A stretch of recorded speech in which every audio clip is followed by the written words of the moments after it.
Jeshi la Polisi Kanda Maalum ya Dar es Salaam kwa kushirikiana na vyombo vingine vya dola pamoja na wananchi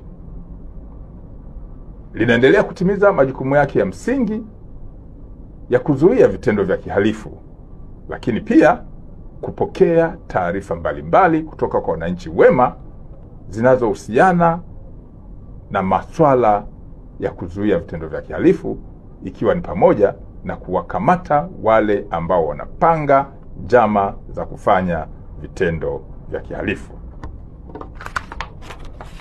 Hata hivyo, Jeshi la Polisi linatambua kuwa tarehe 23 mwezi Novemba mwaka huu wa 2025 kwenye uwanja wa Benjamin Mkapa uliopo katika wilaya ya Temeke kutakuwa na mchezo wa soka wa kimataifa ambao upo katika hatua ya makundi ya Kombe la Afrika.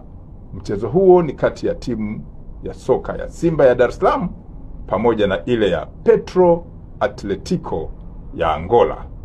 Mchezo huu unatarajiwa kufanyika majira ya saa 10 jioni katika uwanja ambao nimeutaja.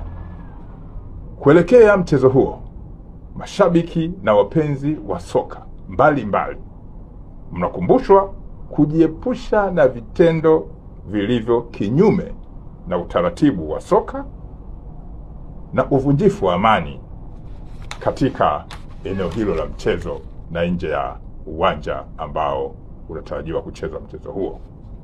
Polisi Dar es Salaam inawatakia mafanikio timu ya Simba ya Dar es Salaam ambayo inaliwakilisha taifa la Tanzania kwenye mchezo huo.